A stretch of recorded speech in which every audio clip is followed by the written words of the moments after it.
Badani. I think he has joined us. Where is he? Ah, there he is. Hemang, could you please put on your video? He was there online. Yeah.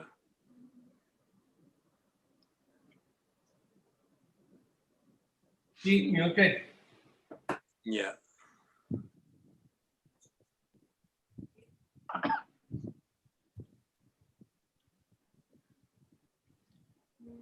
Hemang, can you hear me?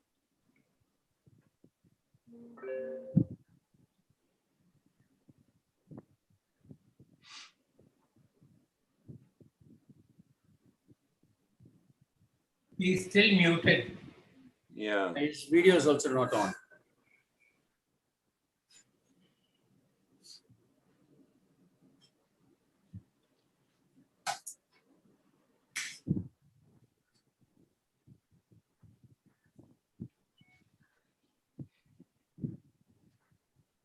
Should I call him up? Yeah, just call him, Harsha.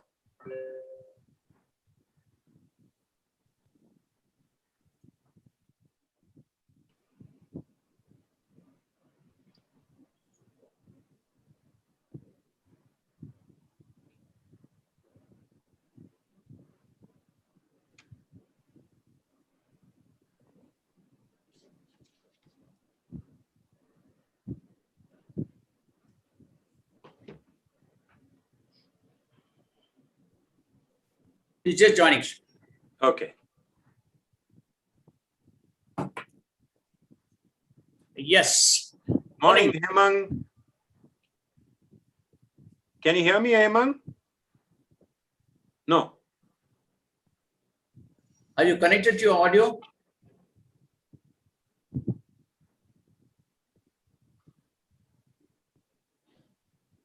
Can you hear us now?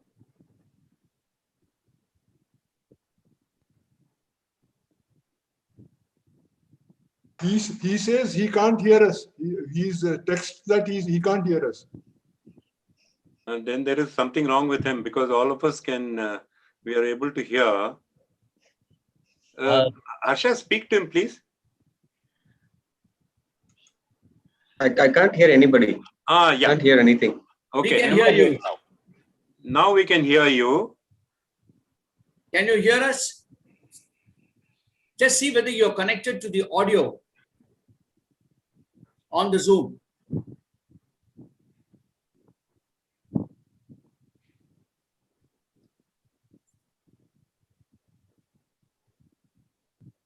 Asha, you could possibly advise him to rejoin all over again. Yeah. Sign out and come in.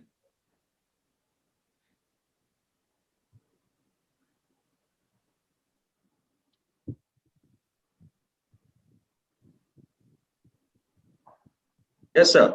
Maybe you should log out and log in again. Okay, I'll do that right away. It looks toss is delayed. The teacher's having some trouble. You We can hear you now. We can hear you now, Hemang. Yeah, so I'm just going to get out my earphones. I'm going to just have a chat directly through the computer mic. Is that okay? Am I clear enough? Very clear. Absolutely. Okay, then I'll just let these go. I'll leave this alone. Me and technology have a problem. Didn't have such an issue with the cricket bat, but with technology, yes. Right. Morning, Hemang. Welcome to the Armed Forces Veteran Officers Association. So I'm set whenever we all are. You can let me know. Yeah. Hemang, can you hear me? No, I don't think he can hear it. Hemang, we lost you in between. Again, lost audio. Maybe log out and log in, please. That'd be better.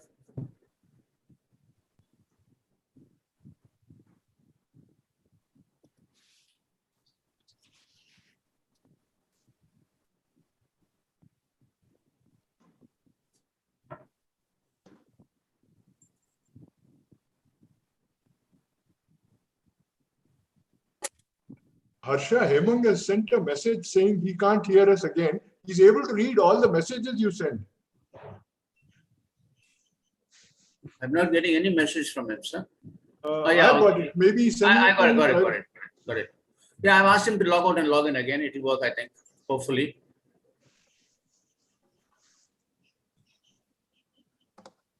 Okay, there you are. He cannot still hear. Can So you I hear can hear you all now. I was not able to hear for a bit, but it's okay now. It seems okay now. Good. So Right. I don't know what the problem is, but I can hear you all now. But I wasn't able to hear for a little while earlier. Right. Thumbs up. You can hear me now? Loud and clear. Good. Great. So welcome, Hemang, to this morning, especially to us veterans. Of course, we are part of this cricket crazy nation. And just before you joined us, we had a long chat about the cricketing history of Chennai, of our country, and the Chepauk. And there are lots of stories to tell. And perhaps in the Q&A, you may get some very interesting questions from our ladies. Of course, they are vintage. I wouldn't say vintage. I'm going to get clobbered. Vintage era. They are not vintage though. So you will get some very interesting questions. We are also Chennai Super Kings fans, so we would like to hear stories of the Chennai Super Kings and our Mahi, and of course the what you call World Cup Test cricket, which is due later this month in the UK. I hope you will tell us the cheering code so that we will cheer them from here all the 5 days so that we win that match and we win the very first global World Cup Test cricket title. So thank you for joining us, and I will hand you over to Wing Commander Harshavardhan, who will introduce you. Thank you, sir. Morning, ladies and gentlemen. Welcome to this morning's eConnect series, where, as you know, our guest speaker for the day is our famous Chennai-born cricketer, Hemang Badani. Now, a small introduction about Hemang to all of you. Hemang Kamal Badani is a former Indian cricketer who has played in both Tests and ODIs. He is a left-handed batsman, a slow left-arm orthodox spinner, and as an all-rounder, he has been an asset to whichever team he has played. Hemang is a very gifted player and has represented India and was the backbone of Tamil Nadu cricket for many, many years. The left-hander made his debut for his national team against Bangladesh in 2000. Hemang was the pivot in India's middle order more often than not, playing 40 one-day internationals and 4 test matches for the Indian team. His famous innings came against Australia in 2000-2001 series at Pune, where he scored his debut 100. Indian captain Ganguly picked him up for the next 2 tours, and he has made several appearances in the process. He has also played for the Chennai Superstars in the Indian Cricket League. Hemang was also the coach for the Chepauk Super Gillies in the Tamil Nadu Premier League. He is undoubtedly the most successful coach in the Tamil Nadu Premier League with 2 titles to his kitty in a very short duration. He is now part of the Star Sports commentary team. Well, ladies and gentlemen, with that small introduction, kindly join me in welcoming Hemang Badani. It's all over to you now. And once you finish with your talk show, we will start the question and answer sessions. Ladies and gentlemen, kindly mute yourself, and it's over to you, Hemang.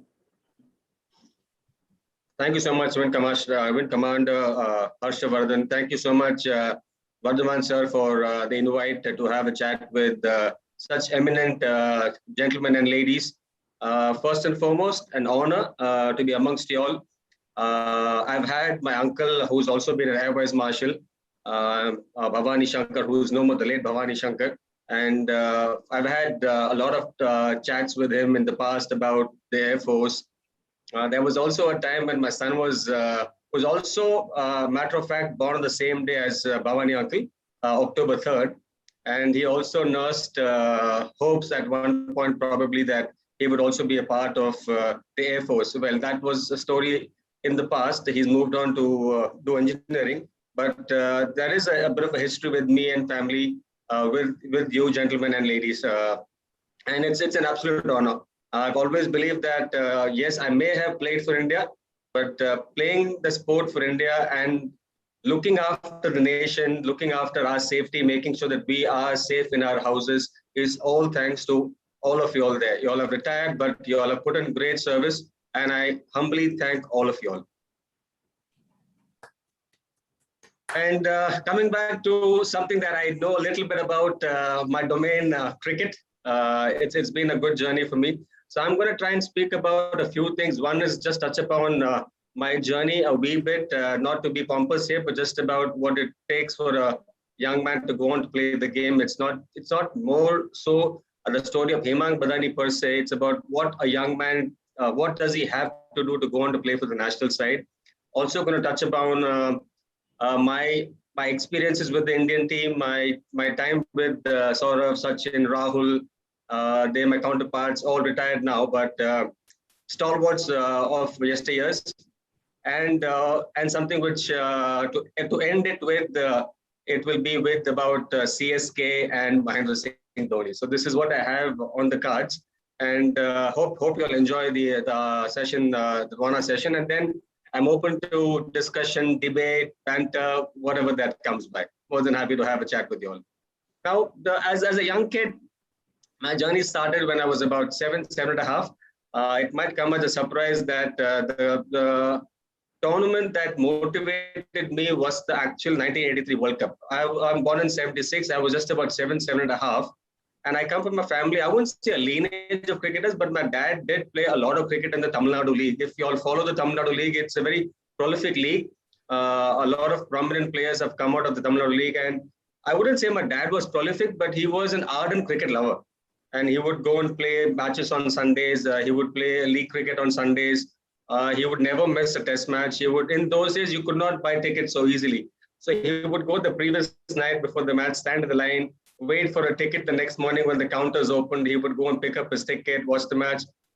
And I as a child would come in a little late in the morning after my dad has done all the hard yards of picking a ticket. And I would go in and watch the test match with my dad. And I remember a test match when Sunny Gavaskar got his 236 at Chepauk. And I still remember the story behind it, which was told to me a little later. It was something like Viv Richards told, if you'll remember that game, Gavaskar did not open for India. He came to bat at number 4. He came to bat 2 down. And when he walks into bat, Viv Richards very candidly just said to Sunny Gavaskar, we call him Sunny sir, Sunny, doesn't matter what number you come to bat, the scoreboard still says 0. India was 0 for 2 then. When you open, you're going to be starting at 0. Even when you walk in at number 4, the scoreboard was 0. But yeah, that's when Sunny sir went on to make his 236. And that, in fact, was my first time at Chepauk. And that was the very minute that I was at the Chepauk Stadium. I said, you know what? It's such an arena. It's electrifying. And in those days, you had jam-packed stadiums, everyone coming to watch at the stadium because we didn't have that much of television. Television is more so something which is in the last 20 years, 25 years. But I'm talking about 83, 84, 85. There wasn't much television then. And everyone were looking forward to watching cricket at Chepauk or be it at the venue. And it was a big thing to be watching a match. And I just loved it and I lapped it. And then I told my dad that maybe can I play the game myself? And what he did was whenever he went on to play a game on a Sunday morning, he would take me along. He got me a pair of whites, a white t-shirt and a white pant and a white pair of canvas shoes in those days. And I would just tag along with my dad before the match started. Dad or probably one of my dad's friends, my uncles would throw a few balls at me, make me play a bit. I used to have the big bat of my uncles and it wasn't that I had a bat for myself then. And I would tag along like that for a few games. And it so happened that one of the games, likewise, went there with my dad it was more like a picnic for me, play a little bit, run around a little bit, see some cricket and come back. It was a good Sunday outing for a young boy. It so happened on one particular day, the team that my dad played for did not have 11 members to field. They did not even have 11 to play the game. And my dad said, you know what, worst case scenario, all you could do is at least save a ball, stop a few runs. Doesn't matter what else do you do. And it was then that I said, you know what, okay, I don't mind. I wasn't overawed, even though I was playing with men who were 30, 35, 28, and I was all of 8.5. And in those days, even it was a one-day game, there was this concept of you could tie the game or you could draw the game. So the team batting first had to bat, and at some point in time had to declare, and then try and make the other side bat, and the other side had to try and get those runs, or you could not get those runs and not lose those wickets, and it was counted as a draw. And I remember the game on the site. It was called Garnet CC in the 3rd division. Garnet got about 250 odd. They declared at one stage we were 70 for 6, 70 for 7, I think. Then I come into bat because after that one of my uncle was injured. He could not bat after that. So it was the last batting pair. And to my good fortune, my dad was batting with me. And I was not prepared with any kit of my size. So I had those oversized pads, oversized bat, oversized gloves, all of that. And I was defiant. I had to bat for 2.5 hours with my dad. I got 3 runs, but for 2.5 hours, me and my dad denied the opposition a win. And this was my first time playing any sort of cricket. I hadn't even played school cricket. I hadn't even played cricket with my age-old kids at a school level. I mean, every kid would play in their street, in their neighborhood. All that I've done with tennis ball or with rubber ball in those days. But I never really played cricket as such with the cricket ball, with my gear on and my kit on and my helmet on and all of that. And that is when one of my dad's friends who went on to play better than my dad, we almost played 1st division, almost played Ranji Trophy. He told my dad that, you know what, this kid has something in him. Why don't you try and nurture that? And if he's keen to take the sport, and from whatever I can see that he comes along with you, who tags along with you, he's happy to run around, he's happy to pick balls, bat here, bowl there, do whatever that he can. Why don't you try and encourage the child and try and we come from my family background is more a business background, business community. So the Sunday game was more a recreation day for my dad to just get out, play, be in the sun and play a bit of sport. So it wasn't that we had a lineage of sportsmen in my family, nothing of that sort really. But then my dad said, he asked me, he had a chat with me, are you keen on playing and taking up this sport? I said, Dad, it's too early for me to know whether I can take it up as a career. And he said, no, I'm not talking about it as a career option. But if you like the sport, I'll at least put you into a proper school, which will give you cricket as education and also take your skill set forward. And at some point, you can decide whether it makes sense or not. So he changed my school. I went to Santom High Secondary School in Mylapore. I used to live in Purushottam, so I used to take 2 buses, one from from Purushottam to Paris Corner. I mean, are you all familiar with the city dimensions? Yeah. So from Purushottam to Paris Corner, from Paris Corner to Santom. So it was a daily routine for me. I used to start the day at 5:30 in the morning, finish at 7:30. I should be home by 7:30. Long, arduous day, but I loved my journey. That 5-6 years of my schooling, I picked up a lot, went on to play for Tamil Nadu in the age group, under 15s, under 16s, under 19s. But the turning point in my life was my under 19 year, the last year of under 19. I was always a part of, how do I put this? Someone who did well, but didn't excel. Just about got enough runs and enough wickets to sustain myself in the Tamil Nadu side. But there was always this void that this kid has more to offer, but he isn't really giving it as much as he can. And I was summoned by my dad at 18 and a half, said, dude, you're at a point where you've been given enough chance. You've been playing for about 7-8 years. Everyone says that you're pretty skilled, but where are you going from here? Because I don't see that you've taken such big strides yet. But there is talent. There's evident talent. That's what I get to hear. That's what I get to see. Now, then I said, you know what, Dad, give me 1 year. If things fall in place, I will take it as a career. I'll try and pursue it some more. Otherwise, I'll just do a degree, try and see what I can do with my studies.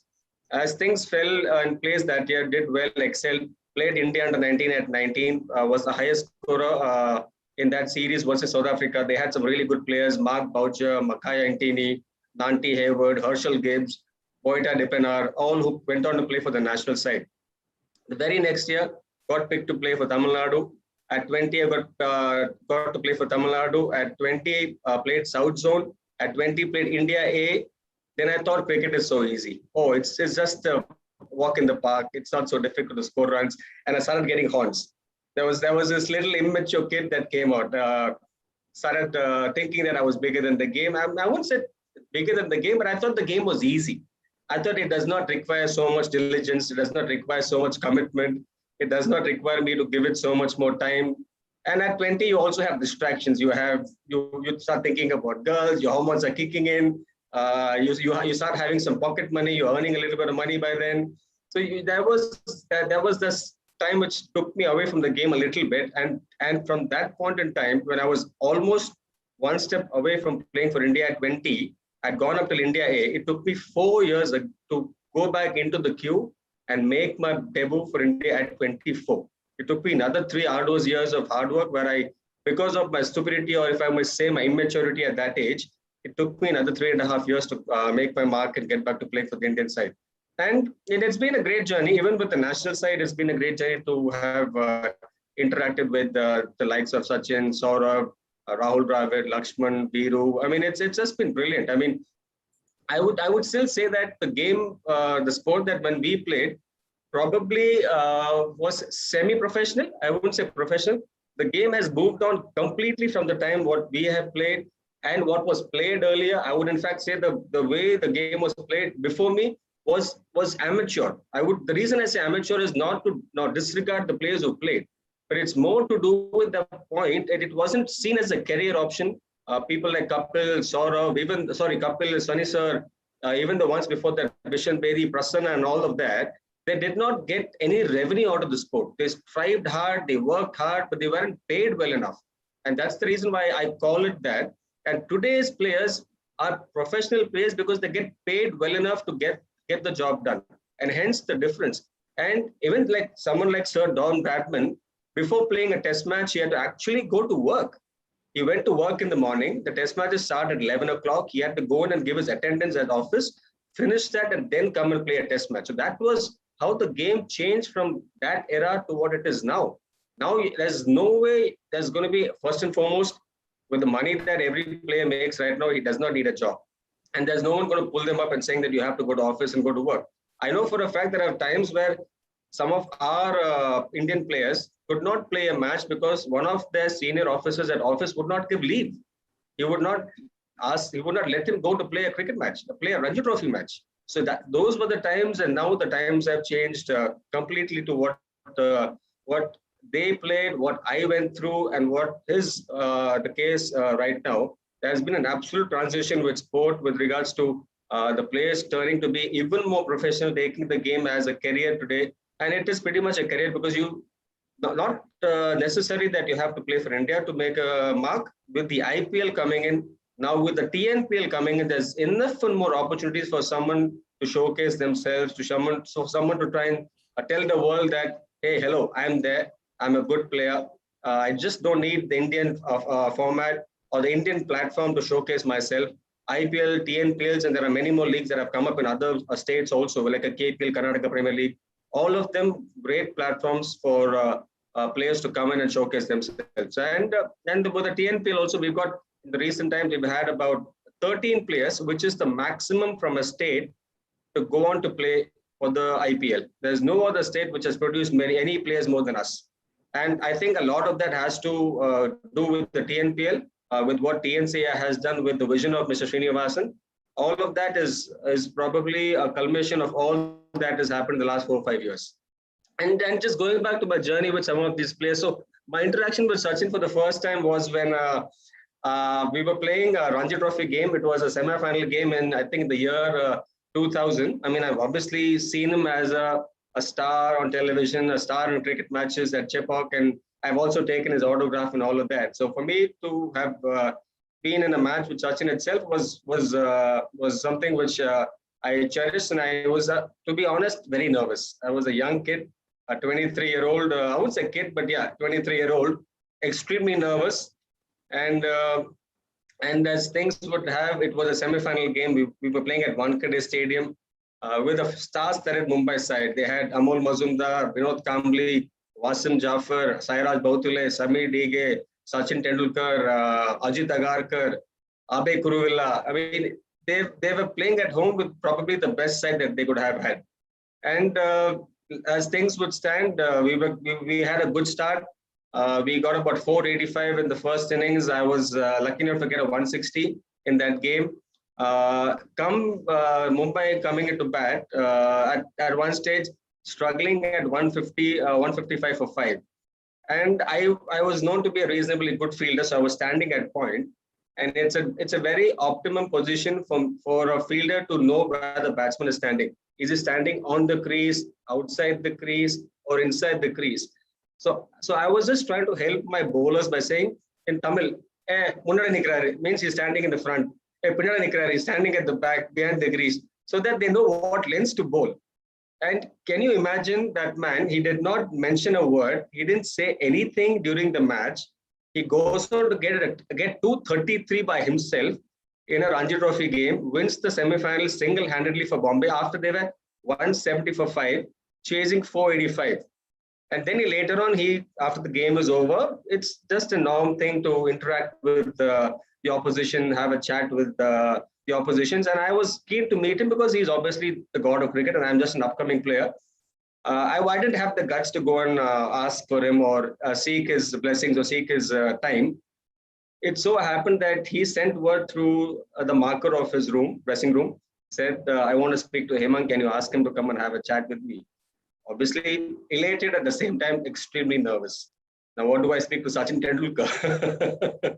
but it was something which I was looking for. Hopefully that I could get a chance to chat with him, try and pick his brains, but did not have the guts to go and ask for it. I did not have the guts to say, you know what, can I speak to you, sir? I was just sitting in my dressing room quietly and I get summoned. To start with, I was a little scared.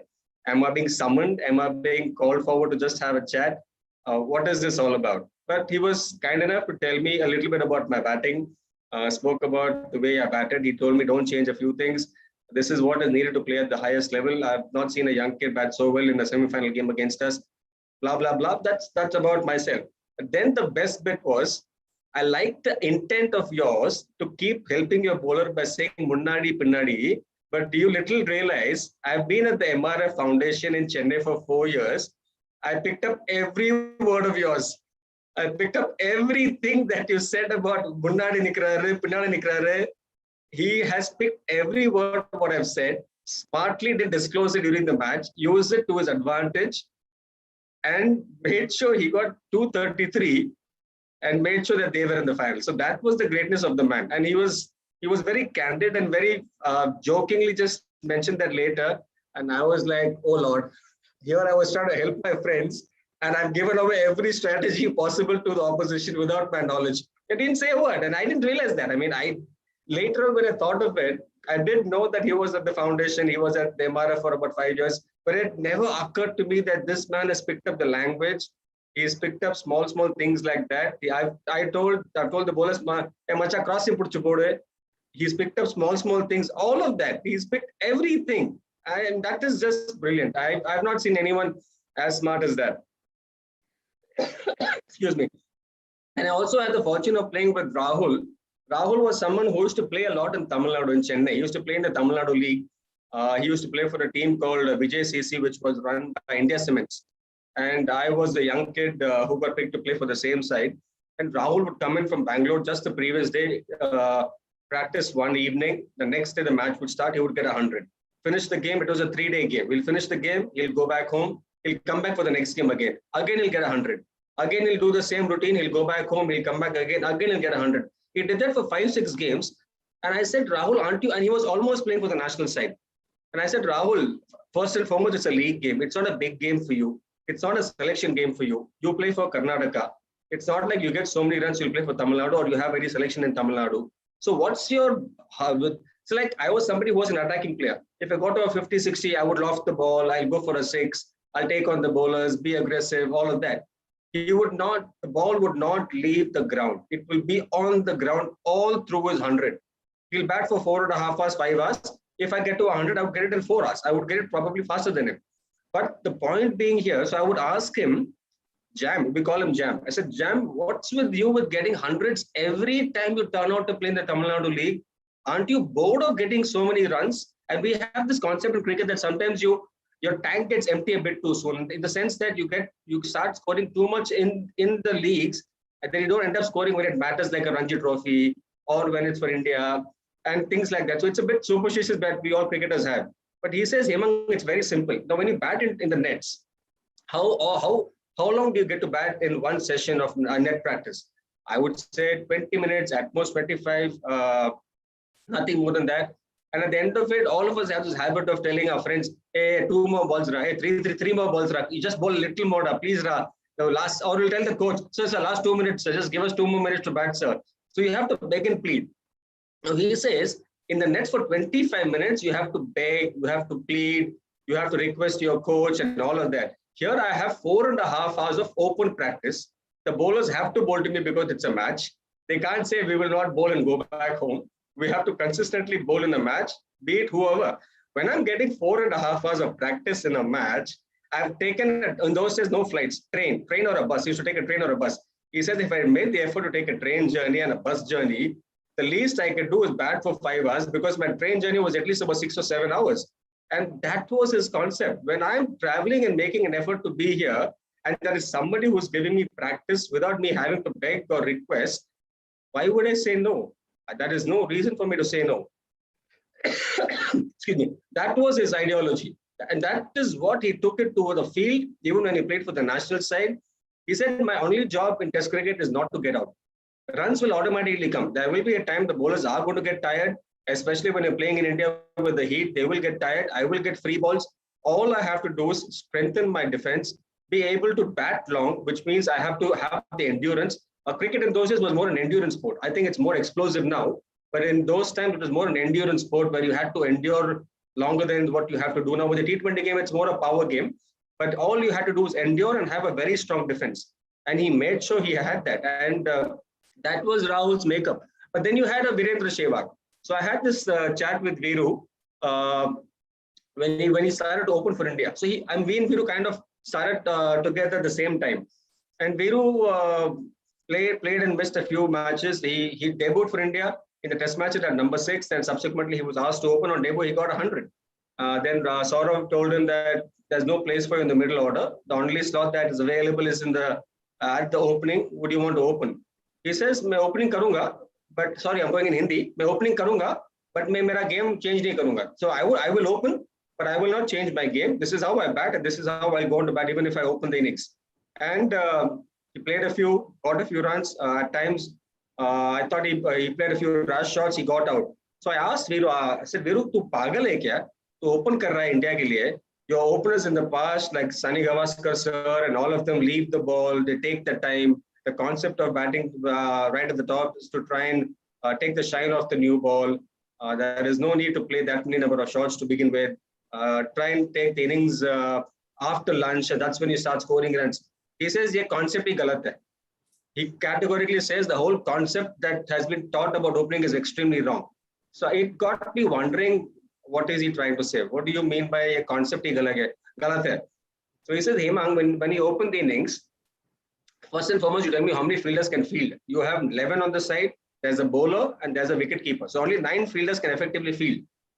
In the 9 fielders, he says, as an opening batsman, you will at most times have 3 slips, a gully, which is 4 fielders, a short leg, which is 5. You'll have a deep fine leg, which is 6. In front of me, I have only 3 fielders.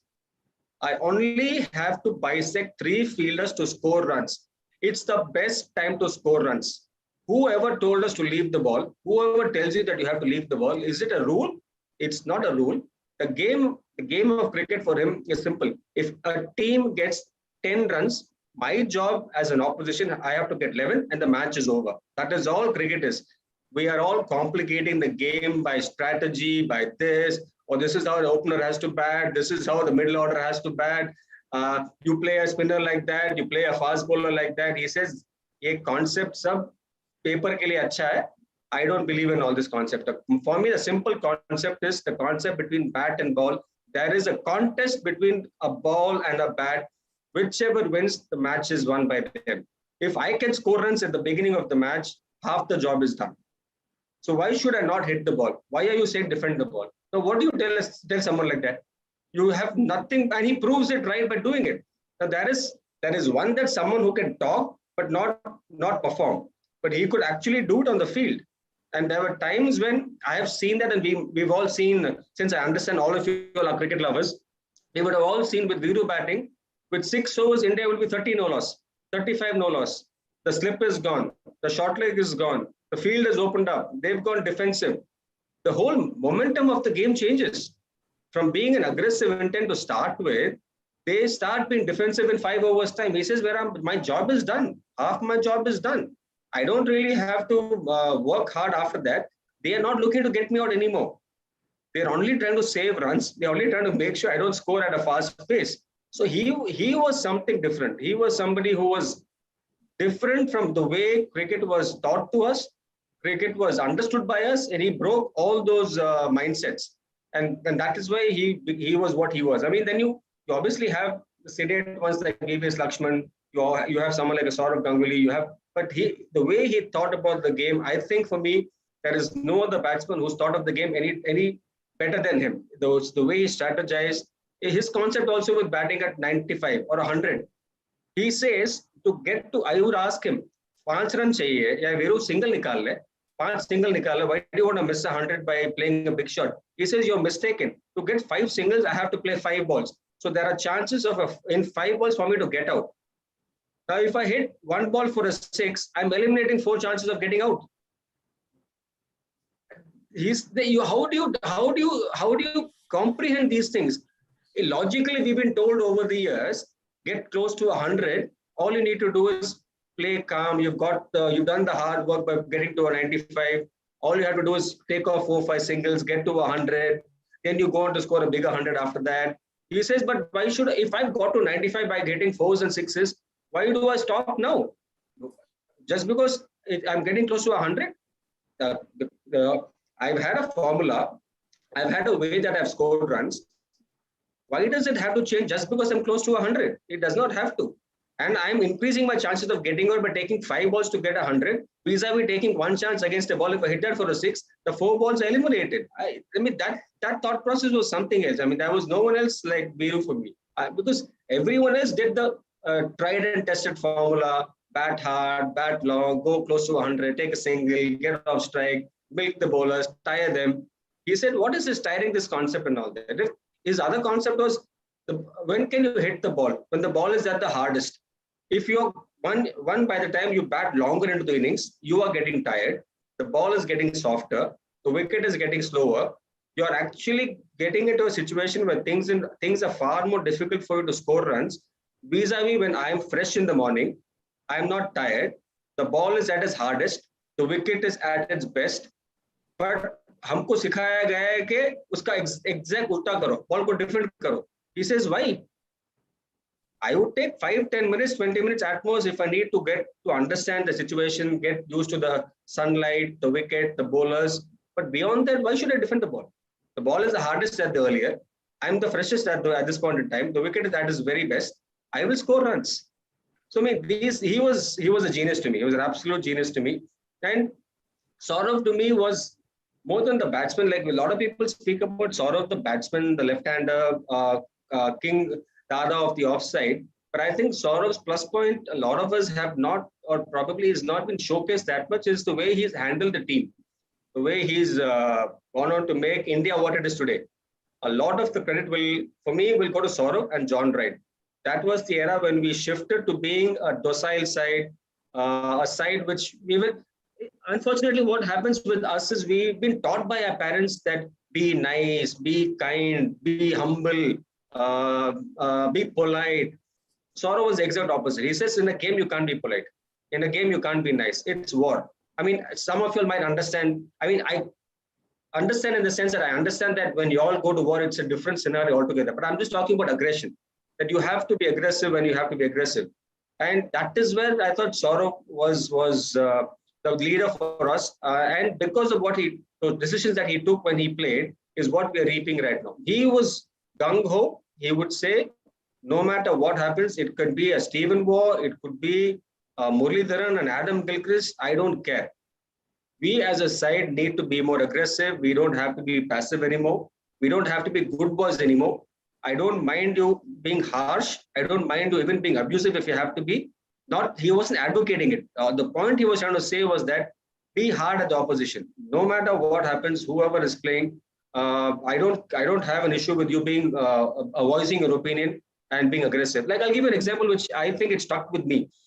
2001, everybody would remember this test match, India versus Australia, the famous test match at Calcutta.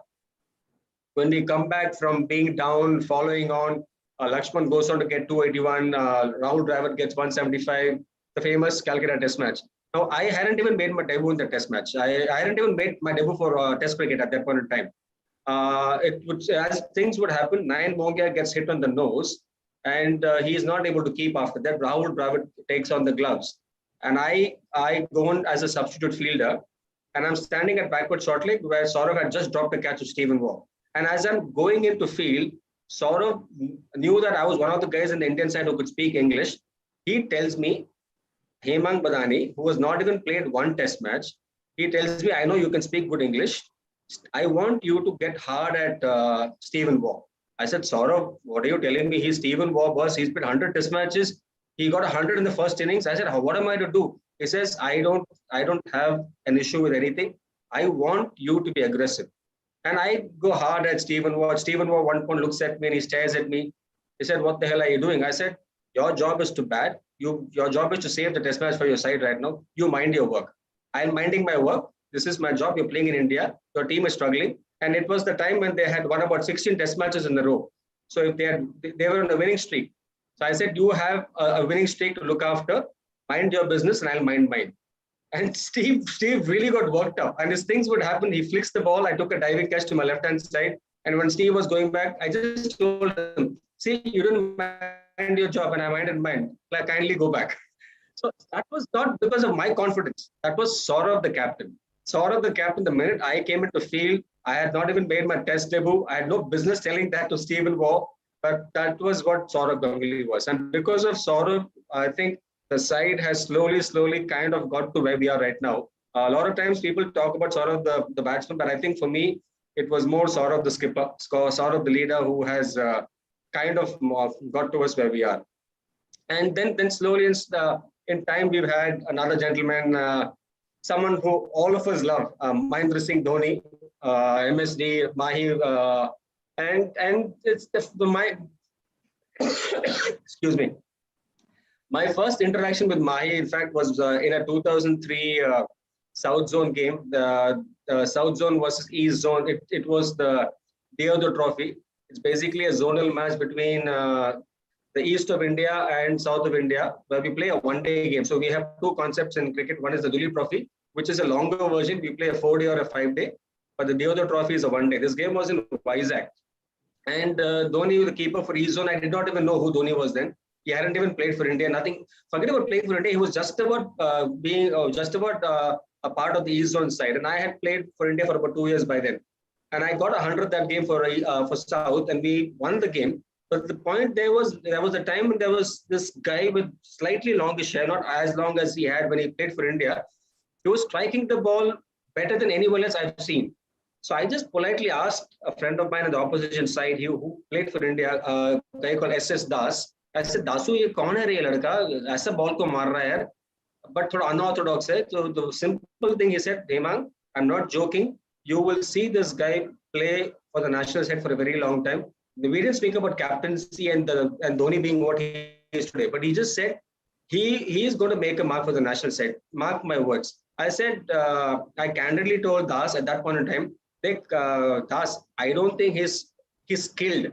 He may hit the ball really hard, but I feel his technique is a little out of sorts and it's a little odd compared to the other batsmen who you normally get to see. He says, Nahi, Hemang, I agree with you that he's technically not the soundest player, but the ball sense that he has, the cricket acumen that he has, and the power that he has, very few have this, if you ask me. And within a year, I was a part of the India A team, which we traveled to Kenya. He also is a part of the side. He scores 100 against Pakistan. He scored 100 against Zimbabwe. And the Pakistan A side had all their premium fast bowlers. And he smashed him for about 80 ball 100. And there's a story behind that. So at one point in time, we were all struggling with a number 3 batsman. Sriram from Tamil Nadu was batting at number 3. He got injured. Then we were looking for a number 3 batsman. We tried a couple of players, didn't work out. Gambhir was opening. I was batting at 5.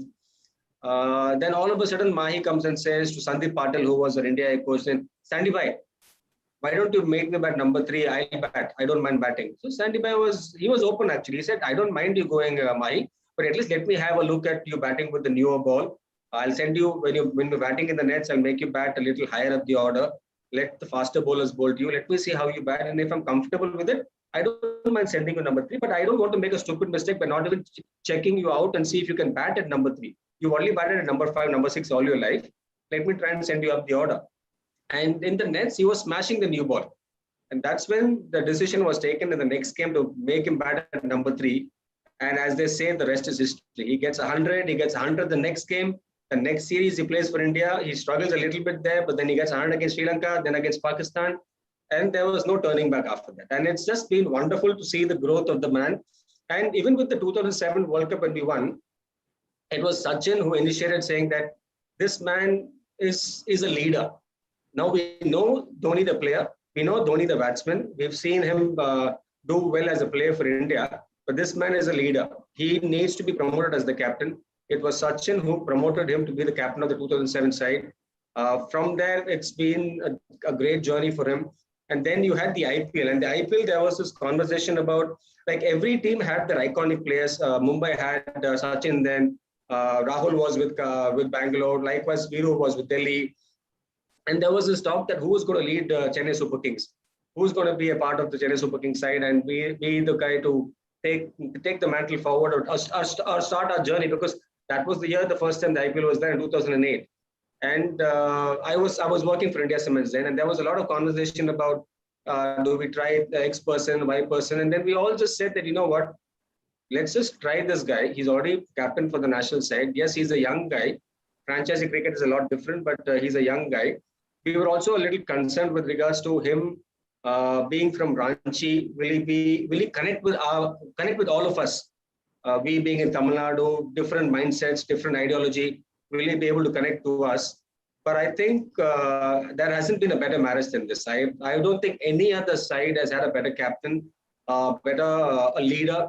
With CSK, it's synonymous to MS Dhoni. There is no Dhoni without CSK. There is no CSK without Dhoni. It's just been brilliant since the time he's been a part of the Chennai Super Kings, given us immense joy. And I think even now, a lot of us might think that he isn't probably the best. A lot of them might think that he isn't batting at his best. Well, to some extent, I would agree, yes. But what happens with the franchisee format is you don't necessarily have to bat and score and get runs. That is the brain that Dhoni has. Not many players have that. Now, with a side like what we have now, you need a leader. In tennis, they have this captain concept in Davis Cup, that you have a captain who sits outside. He does not necessarily play the game, but the captain is the guy who keeps giving you ideas, gives you strategies, tells you what needs to be done. And I think Dhoni comes into the picture there. Like, even for a small thing like sending Moeen Ali to bat number 3. Not many of us this year would have thought that Moeen Ali will bat at number 3 for CSK. We would have thought probably Suresh Raina. We would have thought maybe Ambati Raidu. But the decision that he took was, no, I'm going to send Moeen Ali at number 3. Something which most of us cricket pundits didn't think of. We were commentators of so many languages, ex-players, former players, but none of us called this. None of us even had this idea that Dhoni had, that when you have a Suresh Raina, when you have an Ambati Raidu, when you had a Sam Curran who's also opened for us last year, you have your openers in Faf du Plessis, Rituraj Gaikwad, you have a Robin Uthappa also this year, but he does not think of anyone, but he thinks of Moeen Ali at number 3. So that is Dhoni for you. He is all the time ticking. There is something in that brain which is not normal. And a lot of us have this thing that being Mahendra Singh Dhoni, he must be aloof, he must be a recluse.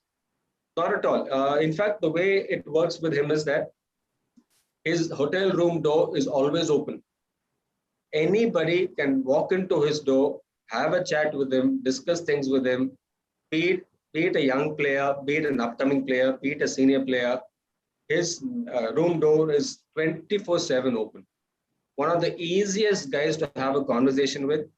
One of the most humblest cricketers that I've seen. Loves the army, is a part of the army. In fact, he goes on to work with them. He goes on to train with them every year. He does not have any special benefits. wakes up at the time, every Jawan wakes up, he trains with them. He just loves it. So in fact, I in fact told Vardhaman sir when he first spoke to me about being on this chat with you all, I told him that if you look at the CSK's jersey this year, there are the army stripes here. I don't know if you all have noticed it. There are those army stripes on the jersey, on the Chennai Super Kings jersey. That's the love that he has for Chennai Super Kings and the army. And he said, at some point in time, if I can incorporate both, I would love to do that. And that's what we've seen this year. And but I think there's no better ambassador for Chennai Super Kings than Mahendra Singh Dhoni. I think there is something special about him. And I think we're all blessed to have him as a part of us and as a part of our CSK side. I just hope he goes on to play for a few more years. Even if he's not batting, I would still like to see him on the field. I guess this is where I am. If there's anything else that if I can add to the chat, more than happy to chat. But yes, this is it from me. Thank you, Hemang. Thank you very much. It's been very, very interesting listening to you, recalling all those your interactions with the various stalwarts of the Indian cricket team, and so many things that we didn't know about so many of these people, what's going on inside their minds. Thank you very much. It was very interesting. Pleasure is all mine, sir. Thank you. We start the question and answer session. I have a couple of questions from my side first. So the first question. 1 second, sir. I'll just switch off the fan. It's a bit noisy here. 1 second, sir. Please. Yeah, all yours. Okay. So the first question I want to ask you is that, let's say, you're part of the Indian team. What really happens, let's say, on the day of, let's say, a one-day match or a test match?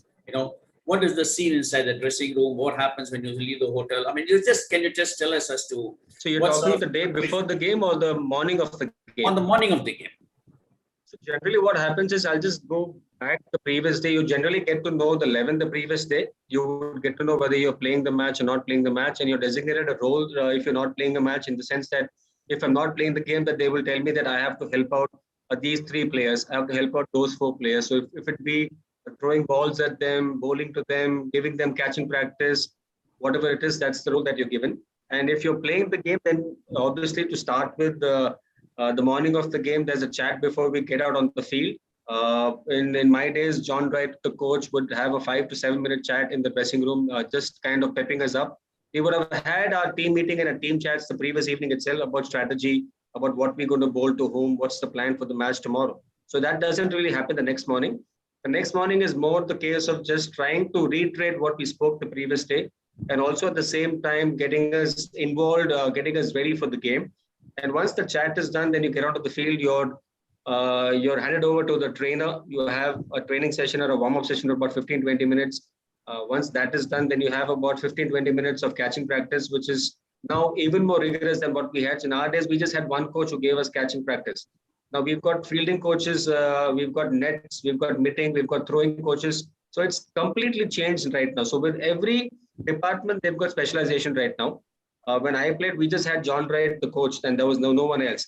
And now if you go into the Indian team, there are a couple of guys who throw. There are a couple of guys who are specialists in sidearm. Sidearm is an equipment where you have the ball at the end of that equipment, and you whip it, and the ball goes very quickly. So there is a specialist who travels with the side. There is a fielding coach, there's a batting coach, there's a bowling coach, there's a spin bowling coach. So it's way more technical now. There's an analyst right now. There is a psychologist right now. So it's way more than what we had. That's exactly why I keep saying that the game has become way more professional than what it was when we played. And my times, after your catching in the morning, you would have the bowlers going in to bowl a few balls, the batsmen going in to have a hit, maybe a few knockdowns. For some players like Rahul like to have a net practice in the morning of the game also. So we'll have 2-3 bowlers going into the nets behind the ground, have a net session. And then once the toss is up, then you get to know whether you're batting and bowling. So generally, this is what we have in the morning. But now it's a lot different. Like now, if I may tell you, with CSK, there's a freedom given to all the players. When I say freedom to all the players, there's no structure. There's no structure that this is how the net session is going to be. This is how we're going to progress through the routines before the game. what he will say is that, let's say the game starts at 7:30 and the toss is at 7 o'clock. At 7:05, he'll say, we will just assemble and have a chat about what we're looking at doing. But from the time they enter the ground till 7:05, every player has the freedom to do what he wants to do. There is no structure that, oh, okay, bowlers, you have to go and bowl. Or batsmen, you have to go and bat. If you're a spinner, you have to do this. There is no structure. You are allowed to do what suits you. You can even sit in the dressing room if you don't want to come outside. You're given that freedom also. But you're answerable for yourself. If you can do what you want to do, but at the end of the day, you have to perform on the field. And if you don't do that, then you're pulled up. But that's the freedom Dhoni gives you. And that's the freedom a lot of sides from Dhoni they've actually taken, saying that not necessarily every player before the game wants to practice, wants to warm up and do extra practice, wants to bowl before the game. Everybody has different routines. That's the learning we've had over the years, that not necessarily that just because you have a structure to everything, it's the right thing and the right way forward. Some players like to be left alone. Like in my instance, the day before the match, I would never like to bat. I would never practice.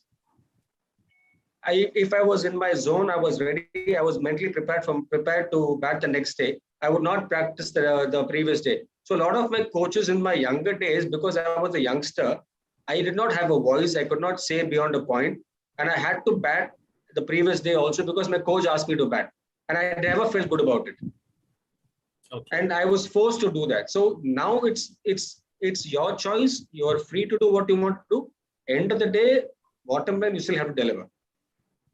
Great. Okay. Now moving on from Hemang, the cricketer, to Hemang, the commentator. Okay. Well, that question I know. The question I have for you is that now that you are sort of taken up commentary as a full-time effort. Now, how do you prepare yourself before a particular match? Do you sort of sit with your fellow commentators and plan out things, or it's entirely left to the director? How does it work? So with the commentary bit, how it works is that you have to individually do your homework about the matches that are coming up.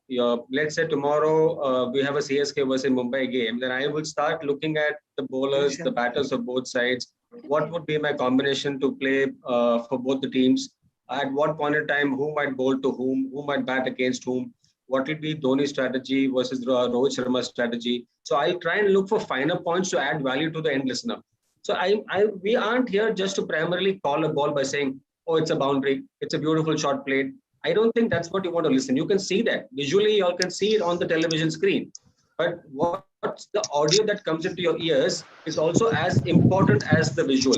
So how do I, as a commentator, add value to that, to the visual, which is already available to you? By me calling just the ball doesn't make sense. Yes, I will call the ball saying it's a great shot, and I will leave it at that. But why is it a great shot? What is it that they're trying to do? What is it that the bowler is trying to do? Why is he able to play that shot? What was right about it? And likewise, vis-a-vis, if a bowler gets the better of the batsman, what was the mistake that he did? What was the plan? What was the strategy? And at times we take pride in calling something. We take pride in saying that this is going to happen. This guy is going to get out now. And this is how he's going to get out. This is what the plan is going on. And when that comes out, we also feel nice that we were able to call it right. We also make mistakes. We all make mistakes. It's a strategy what the players and the captain are thinking on the field. And we sitting in the comm box are trying to read them at that point in time. And the whole journey or the whole fun of it is to call that right. And when you all listen to us, you all also feel that this man who's in the comm box knows what he's talking about. You get the faith or the confidence. And let's say if I end up calling saying that, you know what, I get a feeling this over, they're going to go for 15 runs. And it ends up going for 15. Then you, as a listener, will have that much more confidence when I'm on air the next time. And we also take pride in that. And even at times we will call saying, I get a feeling with Dhoni batting, they might bring in a left-arm spinner. They might bring in a leg spinner. Or vice versa, there's someone else batting, like a Suresh Raina who has a problem with the short ball. At times we would say things that maybe this is the field they should bowl to him. Maybe they should bring in a faster bowler right now. Maybe use the side boundaries, the boundaries are bigger. So there is that much more intellect conversation that we can bring into the table, wherein I'm adding value to the television. Okay. Now, let's say you're on the air, and how do you get alerted about, let's say a record is being broken, or some small trivia there, or a commercial break coming up? You have some sort of a back-end team which sort of passing on some chits of paper to you or alerting you? So we have an earpiece. We have an earpiece which is connected to a director and our analyst. So let's say if somebody gets to a 50, the analyst would come into my earpiece and say, so this is Suresh Raina's 25th IPL 50. And then I would call that. I would call it on air saying it's Suresh Raina's 25th IPL 50. So it's not that we have those records on us all the time. It's the analyst who gives us that piece of information. And when it's the last ball of the over, we kind of know it's the last ball. You might have seen a lot of us abruptly ending the last ball, because the last ball is the most important time for a broadcaster. He has to go off air as early as possible, go into the ad where he makes his money. If we take a longer time to finish the over and we talk a story, he can't cut us off. And at times they do cut us off also, if we are unnecessarily talking too much at the end of the over. But most times we are asked to switch off and finish the last ball as early as possible. So if it's a last ball, I would say a beautifully bowled 25 for 1. That's it. I wouldn't say anything more than that. Even if there is something more to add at that point in time, I would probably bring it the next over, but I would not do it then. Because it's a 30 second or 40 seconds between the overs is when they go for the ad breaks, and that's when the broadcaster makes the money. And then when we back on air, we have our director into our ears saying cue. So, and even in the com box, we have a concept of lead and expert. So the lead is the person who calls the live ball. The live ball as in the ball which is actually bowled, and the lead would call saying, beautiful ball, beautifully bowled, and he's gone, outswinger, and he's gone. Then the expert will come into the picture, describe what happened, how did this person get out, what was the mistake made, or if the bowler bowled beautifully, if there was this plan or a strategy that went correct, we will tell this was the plan, this is what happened. So that's when the expert comes into play. So the lead takes the live ball, the expert takes the replay. Okay, great.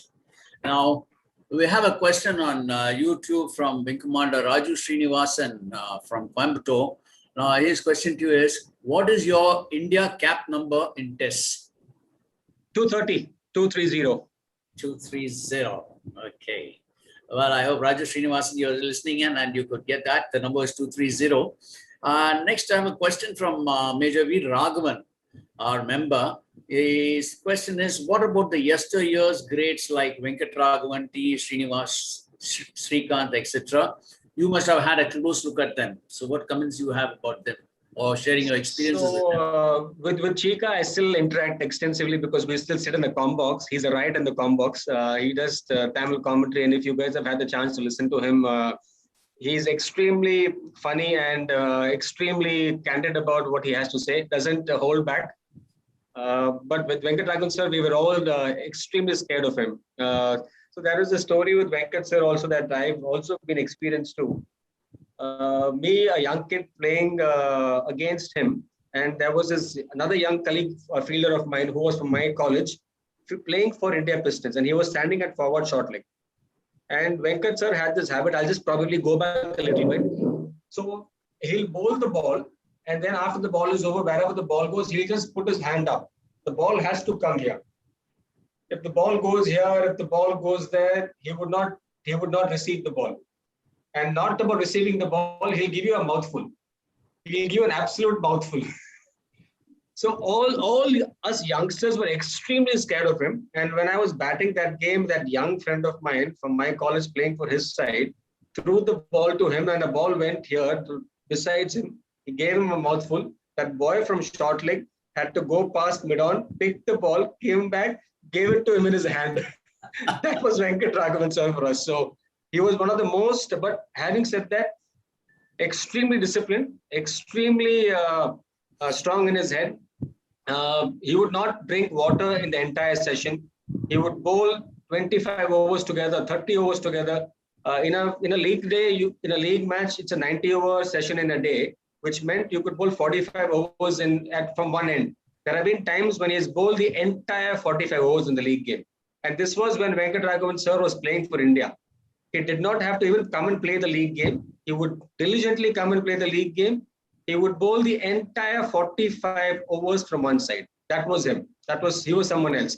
I mean, for someone to have gone on to play for the national side, be the manager of the Indian side, be the captain of the Indian side. He was also the secretary of TNCA. I think he's done it. He become an umpire. I think he's done it all. He's done it all.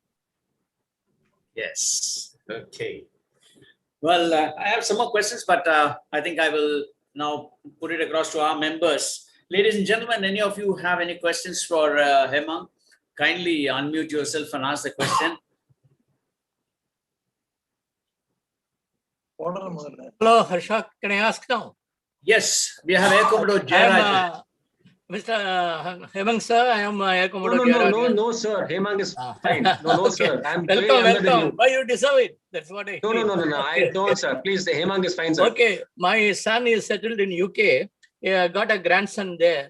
Now, last week I got a message that he has been selected for Yorkshire County. Wonderful. Many under 14 congratulations. team. What advice you would like to give him, or you can send it through me to him? So the first thing I would say is congratulations. And if he's 14 years old, no advice given. Let him enjoy the game.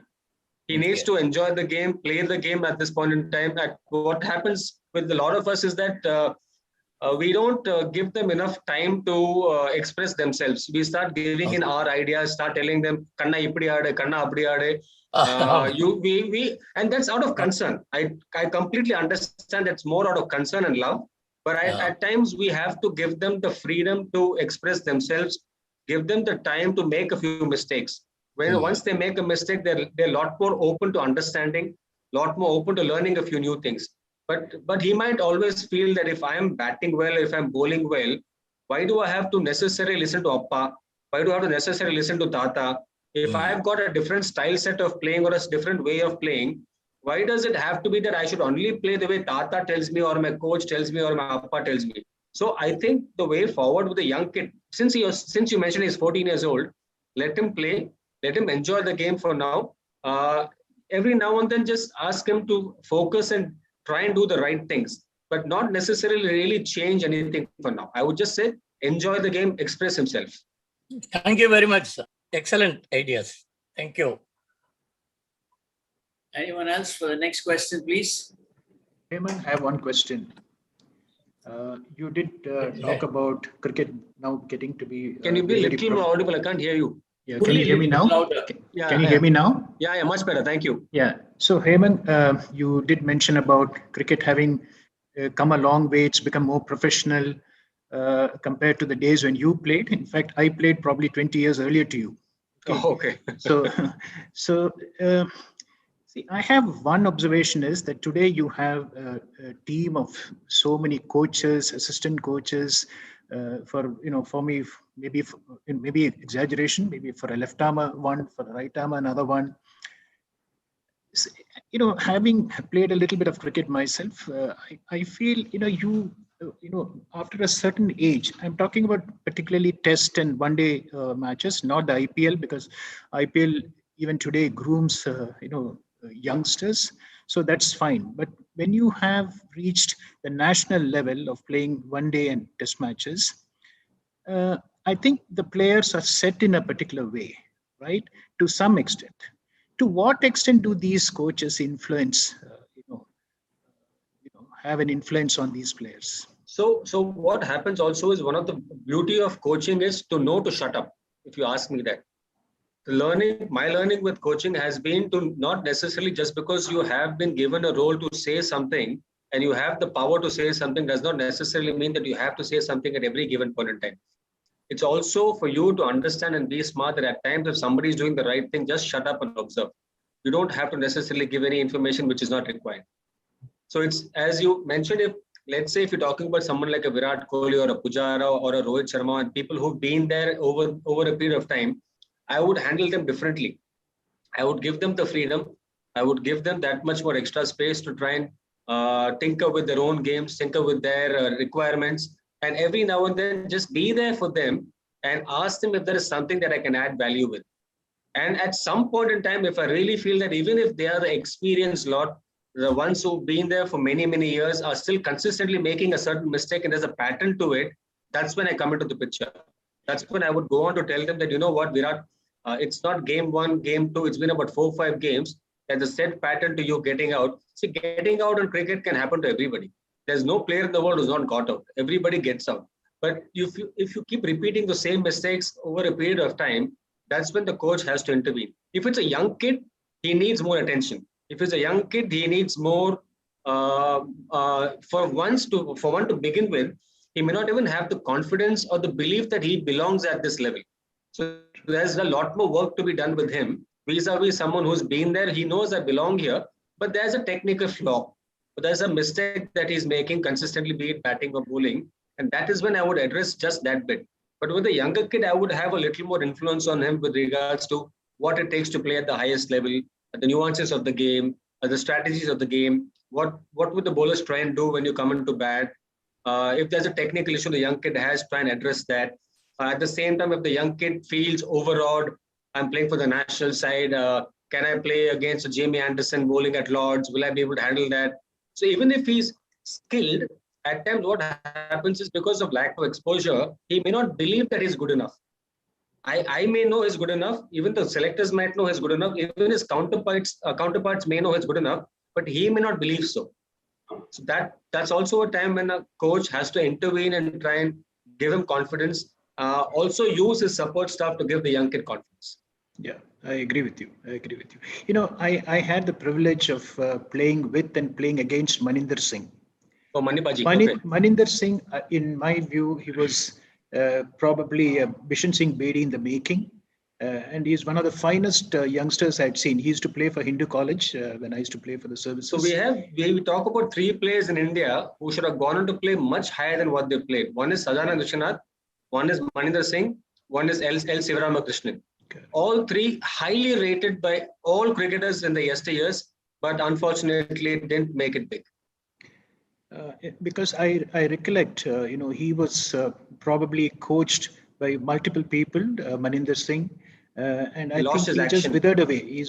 In my view, he was probably the best left armer I have ever seen. Yeah, I've heard the same. Well, thank you, Hemang. Pleasure. Hemang, the gentleman who asked you these questions is Wing Commander Murli Menon. He's been part of the services cricket team and played in Ranji Trophy for many years. He joined us this morning from Dubai. Oh, namaste, Murli sir. Hi, Hemang. You probably may know my brother. My younger brother also played with Srikanth and maybe with you too. His name is Jaishankar Menon. Okay. He played for Indian schools. My apologies, a little my seniors. I can't recollect. Okay. Anyway. Okay. Thank you, Murli. Thank you. Any more questions, ladies and gentlemen? Asha, I got yes, a question. Arun, go ahead, please, Arun. Any can you throw some light on any recent likely changes in the rules or in the equipment? I believe there's some bamboo bats coming up in the willow. Any views on them? I just heard the bit where you asked me any change in the rules. After that, I missed you completely. The rules and also in the equipment, in the technology or the equipment. I think it's something which will evolve in time. It will keep changing. Even with the equipment, with the rules, with the DRS. If you see, the DRS also has changed a little bit, where the earlier DRS rule said top of the stump. Now it's become the top of the bail. Earlier it was the inside part of the stump. Now it's the outside part of the stump. So I think with sport, the beauty of sport for me is about understanding that it's not foolproof. There are some errors that have been made in the past, and we keep looking at changing. Like even the bats at one time were so big. David Warner and Chris Gill had bats which are about 56 centimeters. Now there is no chance a ball can win against a bat like that. And hence they've reduced the size of the bat, the thickness of the bat, and tried to make it a little more competitive between bat and ball. As it is with the IPL, it's more the bat and not the ball. And with players having such thick bats, the bowlers hardly have a chance. So they've tried to kind of reduce the size of the bat, the thickness I meant. And also what was happening sometime back is that even the width of the bat, some players were misusing it and making it slightly broader. There's a size that you have to use. I can't remember the exact size. I can share it with you later.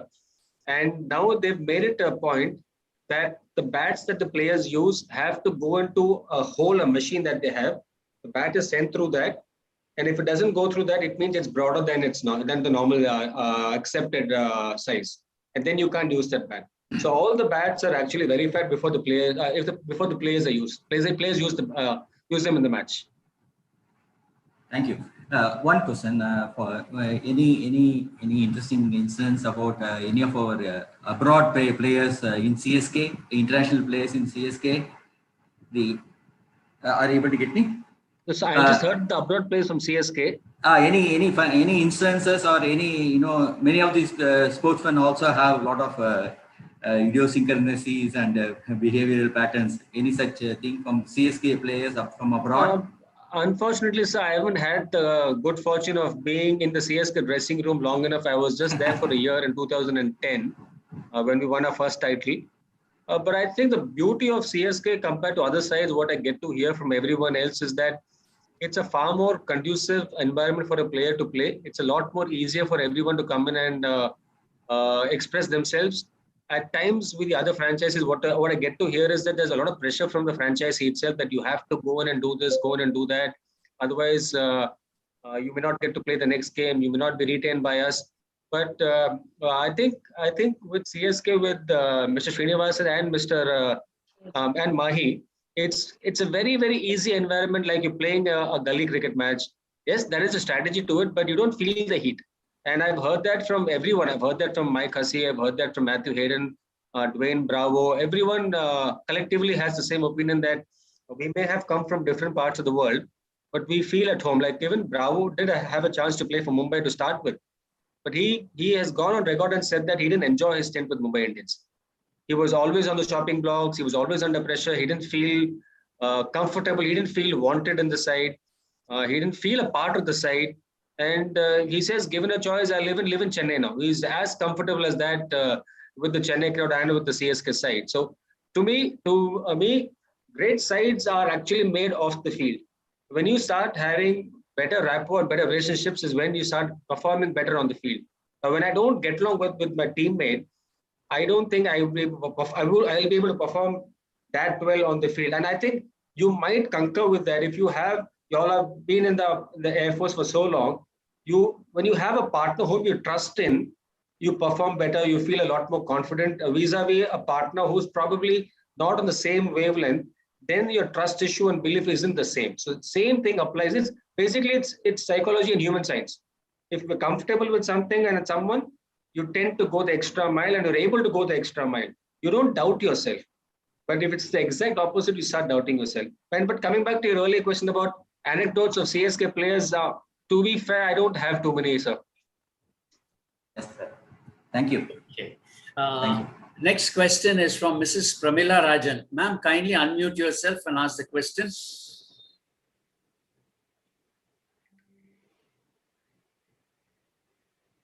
Yeah. Go ahead, ma'am. Hemang, it has been very fascinating listening to you. But my question is, now with the third umpire coming in very, very often to solve the tricky issues at the getting out or not out point, is the future of cricket going to be determined by computers? I think not. I would like to believe no, because I do believe the technology has to come into play, but I don't think they'll be able to take over the umpires by itself. There is a certain human error which is involved with umpiring, which is there, and they've been trying to eliminate that by using technology. But there are certain decisions that can be taken only by the umpire, which is the right thing to do. Like even if you have a camera picking up your hawk eye angles, the vision of an umpire is from probably 5 feet and 6 feet, but the cameras are much higher and the angle itself changes. So your hawk eye, even though we trust it for now, it's still something which will have to get better. But for me, certain decisions that like a leg before and all of that will still have to be with the umpire on the field. And then you can use your hawk eye to try and intervene, saying, was there an inside edge? Was the ball pitching outside the leg stump? All that is fair. But I still do believe, I'm a little old school, I may be wrong, but I still believe that umpires have a part to play even now, or even at least going forward in recent times. One more question. How long do the umpires train to become an umpire? So that also is a journey, and they also have a syllabus now.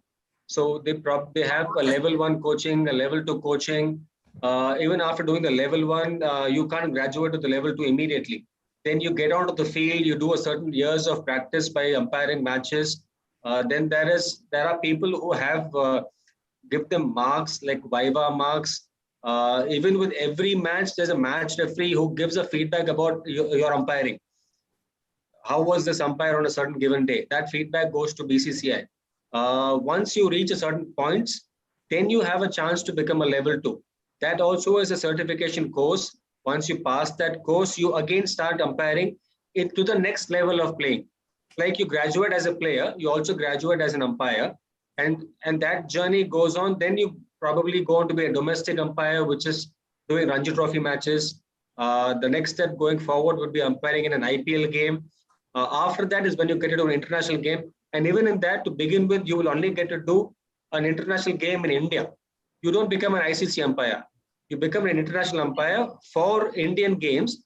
But for you to be an ICC umpire, that is something where the ICC will take a call later after you've umpired a few games for India. One last question. I'm sorry. No, not at all. No.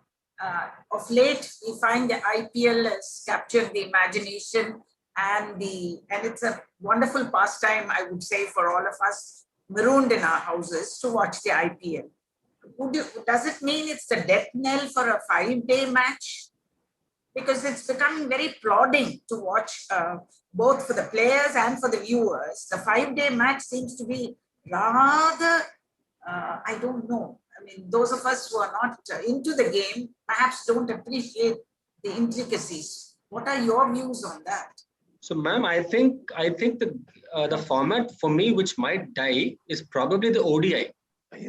The ODI has not many takers right now. Vis-a-vis Test cricket, if you go in recent times with the India-Australia series, with the India-England series, even with the Ashes, I don't know if any of you all watched the Test match yesterday. I was up watching the Test match. I think Test match still has a few takers. With the India-Australia series that we played recently in Australia, it was riveting. The entire series was outstanding. Even though we had to wake up at 5 in the morning, 6 in the morning, I had so many people telling me that I was watching the match live. I was excited about what was happening. So I get a feeling that Test cricket is still accepted by a lot of people, not as much as the T20, because also what happens with the T20 is that it's one played at an optimum time. It's only at about 7:38 in the evening. Most of us are back home. Even if you miss the first 5-10 overs by 8, 8:15, 8:30 by prime time, you can watch the match. It's done by 10:30. It's not very long. It's like a movie. It's about 3 hours. The concept was entirely taken from the West. But if you see, most of the sports that they play in the West are all shorter games. Be it basketball, be it baseball, be it football, be it American football.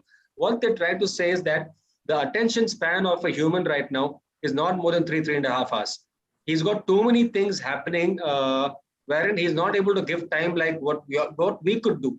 In fact, like my parents now could watch an entire Test match for 5 days. My dad would go and watch all 5 days at Chepauk. He would leave aside his job, his role, his work, and go and watch all 5 days. But I don't think the environment is conducive enough for all of us to go and watch 5 days anymore. Exactly. Thank you. Because I've watched the 5 days at Chepauk, and now I'm hooked on to the IPL on the TV. So there's a lot of... I mean, just to put things in context, I work on the IPL, but given a choice, I'll still watch a Test match. I'll watch all 5 days at Chepauk. You have to. But I'm one of the odd guys. So I've always told my friends and everyone, cricket happened to me. Playing for India happened. But I've always believed that I'm a cricket fan. I love watching cricket. Like when my son used to play a little bit, I used to watch his cricket school matches. Like when I go past the Marina ground by the beach, I'm not joking. At times I'll slow down my car, park it to the side, watch about 2-3 balls of what the match is happening, who is playing, who is bowling. I would not even know who the teams are. But the very fact that I can watch about 4-5 balls before someone else starts honking at the back, I would watch for 4-5 minutes or whatever and then go. That's the cricket lover in me. Thank you, Hemang. It has been fascinating this morning. Thank you so much. Thank you. Okay. Hemang, next question for you is from Mrs. Shobha Vartaman. Shobha ma'am, kindly unmute yourself. Thank you, Harsha. Thank you, Hemang, for a wonderful humble insight into the celebrity cricket world, actually. I can't see you, but Harsha, is he on video? I can. My video is on, ma'am. Yeah, okay. Video is on. Yeah, thank you so much for a wonderful insight for us. Pleasure's all mine. Thank you so much. My question is a little lateral to the cricket thing. It's about the people. The cricketers, at least the ones who play for the country or for these matches and things like that, they are under tremendous stress. They are playing to meet the expectations of the people. And also they have to play a very professional game. And the other thing is they are catapulted from a game of sport into a game of celebrity status. They meet people and they are hobnobbing with the film stars, politicians and everything. How do they transfer themselves from one mental state to the other? Do they have a buddy system, or is it the responsibility of the captain? I know you have psychologists and counselors to help them out, but all the same, who does it ultimately sort of rest with? And how do they cope with it, and how do they handle it? It's up to the individual. Yes, we have counselors, we have seniors to help us out. But the bottom line is how you handle yourself with everyone else. So I've always believed that, it differs from person to person, but the way I have seen myself is that, okay, I have gone on to play for India, but at the end of the day, I was doing my job. I was doing something which I love doing. It so happened that the entire world watches it, or India watches it, and they've shown me so much love and affection. But that does not give me any right to misbehave. It does not give me right to think I'm any better than anyone else. That's the way I've seen myself, and I've tried to maintain that all my life. Yes, I've gone through very stressful environments to play for the national side. We've gone to Pakistan when things weren't the greatest, knowing the fact that whenever I go to bat, the entire country is watching you, a billion people watching you at one given point in time. But having said that, I don't think it gives me the right or gives me the freedom to be any different. So first and foremost, I don't know why all of us are called celebrities. I don't believe in that concept. Like y'all have done what y'all have done. Y'all have chosen that path to be wing commanders, to be a part of the Air Force. I have chosen the path to be a cricketer, and it's my duty to perform when I go onto the field. And in the bargain, if I'm able to give you all some joy, that's an added bonus to me. And just because I happen to have the adulation and the love and respect from all of you all does not mean I can behave any indifferently. And that is up to every individual. I know of a lot of cricketers who've taken things differently. They've behaved poorly in the past. You will have some of them doing in the future too. But my only take on that is that is to do with your human value system. It's the way you brought up. It's the way you think of yourself. It's the culture that you want to imbibe. It's a culture that you want to pass on to the next generation. If you want the culture of being a superstar, and if you want a culture of being rude, and that's the way forward, that's what you're going to preach to your next generation. But if you're going to try and tell the next generation that, you know what, excel at what you have to do, look at doing what is something that you like doing, but that does not mean just because you excel at it, you are any different to anyone else. So everyone is trying to do their best in the field that they've chosen. So it does not give me any right to be any anyone, how do I put this? It does not give me the right to be a superstar. I don't believe I'm a superstar. To me, even a Mahendra Singh Dhoni is not a superstar. To me, even a Virat Kohli is not a superstar. They are great players performing at the highest level. They're able to try and do that every day, or try to perform every day, for the simple reason that they've trained the minds to be there. They've trained the minds to be there. They've trained their bodies to be there. But at the end of the day, we're all human beings. We can't differentiate, or should not differentiate from one another.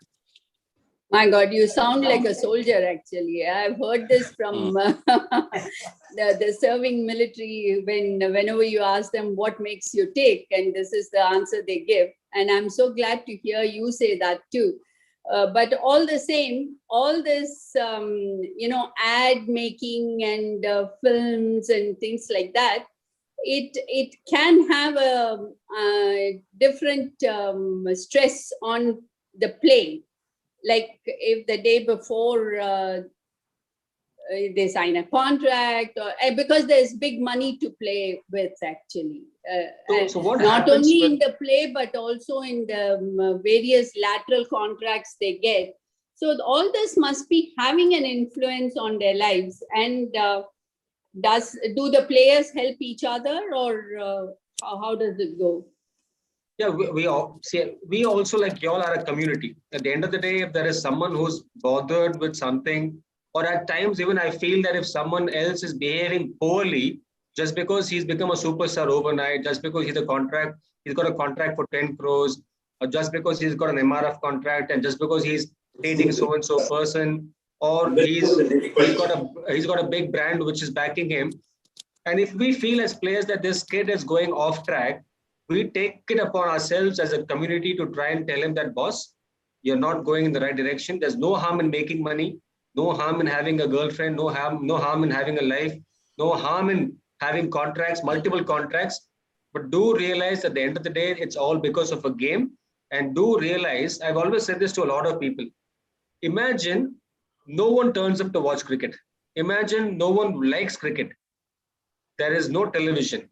There is no broadcasting. There is no sponsorship. There is no ads. There are no contracts. There is nothing.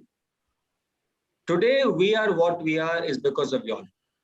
Is because of y'all who turn up at 7:30 to watch an IPL game, who turn up to watch a test match at 5 o'clock in the morning if it's played in Australia, to watch a test match at Chip-Up. If there is no population or no traffic to a cricket match, there is no superstar. It's the people who make us what we are. And it's important for us to understand that some of us cricketers as humans can go wrong, miss that point, but it's up to us senior players or people who played in the past to go and tell the younger kids saying, dude, shut up, mind your business, play the game. All you have to do is focus on the game, watch the ball, do your job, give some pleasure to the ones watching. It's because of you, because of them, you are there. It's because of them. There is television, there is broadcasting, and you are seen in their households. If they are not there, there is no television, there is no adulation, there is no so-called celebrity status, nothing. Thank you for giving us so many happy moments in our lives with your cricketing. Pleasure. And Pleasure may your Thank tribe you. grow. May your tribe grow more and more successfully. Thank you so much. Thank you. Hemang, next question for you is from Brigadier Jagannathan. Jagannathan, sir, kindly unmute yourself first and then ask the question.